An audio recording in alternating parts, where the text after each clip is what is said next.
4000 ኢትዮጵያውያን ከሁሉም የኢትዮጵያ ማዕዘናት በአንድ ጥላ ስር ተሰባስበው ከመምከራቸው አስቀድሞ ውጣ ወረድ የበዛበት ፈታኝ ሂደቶቹ እንዲሁ በቀላሉ የሚታዩ አልነበረም።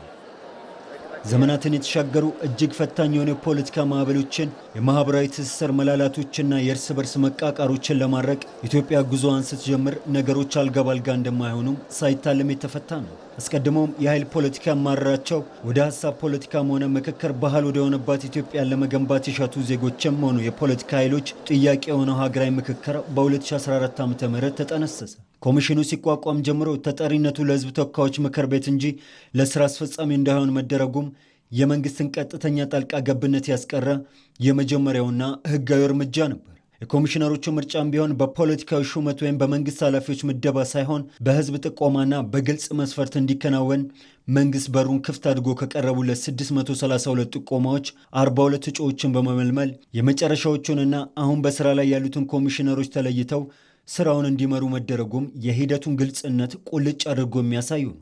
ኮሚሽኑ በሁሉም ክልሎችና ከታችኛው የቀበሌና ወረዳ መዋቅር እስከ ከተማ አስተዳደሮች ከ200,000 በላይ ዜጎችን አሳትፎ ለዋናው ሀገራዊ ጉባኤ 4,000 ተመካካሪዎችና አጀንዳዎችን የለየበት መንገድም ሂደቱ ገለልተኝነቱን ያረጋገጠ ነበር። ኮሚሽኑ የአጀንዳ ማሰባሰብ ምዕራፍ ላይ ራሱ ባዘጋጀው ፍኖተ ካርታ ተመርቶ ህዝቡ በነፃነት የፈለገውን አንገብጋቢ ጉዳይ እንዲያነሳም አስችሏል። ያለ ፖለቲካዊ ቅድመ ሁኔታ የተደረገ የሎጂስቲክስና የፋይናንስ ድጋፍም በእጅጉ ይነሳል። ታዲያ እንዲህ ያለው ሂደት የኮሚሽኑን ገለልተኝነት ሊያረጋግጡ የሚችሉ ተጨባጭ ስራዎቹ መካከል ተጠቃሽ ናቸው። የምክክር ሂደቱ ከጅምሩ አንስቶ ግልጽ፣ ገለልተኛና አሳታፊ በሆነ አሰራር እንዲመራ ተደርገዋል።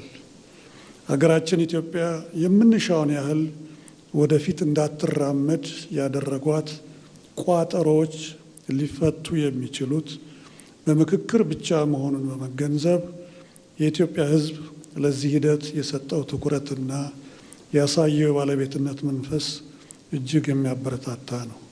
ይሁንና ይህ አድናቆት የተቸረው የሀገራዊ ምክክር ሂደት ወደ ወሳኙ የምክክር ጉባኤ ሲሸጋገር በዚህ እጅግ አስደናቂ ሚዛናዊና አካታች ታሪካዊ ክስተት ውስጥ የኢትዮጵያን ሰላም የማይሹ በውይይትና በመግባባት ሀገር እንድትገነባ የማይፈልጉ የጥፋት ኃይሎች ግን እጃቸው ረዝሞ መታየቱ የኢትዮጵያን መልካም የማይሹ ግብር ሆኖ መገለጡ አልቀረም። እነዚህ ኃይሎች የህዝቡን የሰላም ጥማት ማየት ስለሚያሳውራቸው ወደ ስነ ልቦናዊና የመረጃ ጦርነት ተሸጋግረዋል። አሁን ላይ በስፋት እየተነሱ ያሉ የሐሰት ትርክቶች ሂደቱን ከማጥላላት ባለፈ ምንም አይነት የመሬት እውነት የሌላቸው ህዝብን ለማደናገር የተቀነባበሩና ምክክሩን ከመሰረቱ ያለመፈለግ አባዜ የወለዳቸው ናቸው። የጥፋት ኃይሎቹ ዋነኛ መሳሪያ የተሳሳተ መረጃን እንደ መርዝ በመርጨት የህዝብን አእምሮ መበከል፣ የጋራ ተስፋን ማጨለምና በህዝቦች መካከል ጥርጣሬ መዝራት ነው።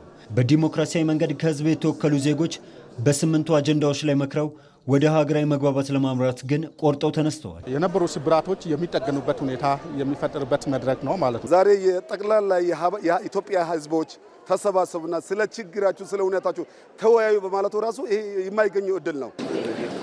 በሀገራዊ ምክክር ሂደት ላይ ከ85 በመቶ በላይ የሆኑ ፖለቲካ ፓርቲዎች በምክክሩ ተሳታፊ ሆነዋል። ይሁንና የምክክር ጉባኤ ከተጀመረ በኋላ ከዚህ ቀደም ያልተሳተፉ የፖለቲካ ፓርቲዎች በተመካካሪነት ወደ መድረኩ መምጣታቸውም የምክክሩን አሳታፊነት በጉልህ ያሳየ ነው። የሀገራዊ ምክክር ሂደቱ እየተዋጣለት መሆኑን ስናስተውል ብዙዎች ወደ ሀገራዊ ምክክር ኮሚሽኑ መጥተዋል። ከአሁን በፊት ከሀገራዊ ምክክር ኮሚሽኑ ጋር ያልሰሩ ፖለቲካ ፓርቲዎች መጥተዋል።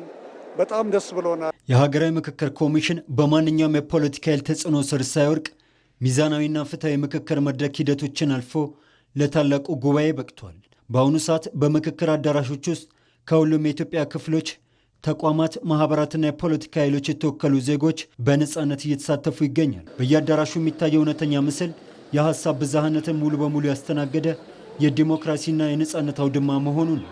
የሆነ ሳለ የተለያዩ ፖለቲካ ሀሳቦች በሰላማዊ ጠረጴዛ ዙሪያ ሲንሸራሸሩ ማየት የማይፈልጉና ሀገራዊ ምክክሩን ለማጨናገፍ የወጠኑ ኃይሎች ርካሽ ፕሮፓጋንዳ መንዛታቸው የዕለት ተዕለት ስራቸው አድርገውታል። ኮሚሽኑ የተሰጠውን ኃላፊነት ለመወጣት ግን እስካሁኑ እንደመጣበት ሁሉ ነፃነቱን ጠብቆ ሁሉም ኢትዮጵያዊ የተወከለበትን ታላቁን ምክክር ዳር በማድረስ ጫፍ ላይ ደርሷል። በዚህም ኢትዮጵያ የችግር ቋጠሮቿን ፈታ ወደ አስተማማኝ ሰላምና ልማቷ ተመልሳ ለሁሉም የምትመቻ ሀገር የማዋለዱ ሂደት የዚህ ግብ ማሳረጊያ ይሆናል።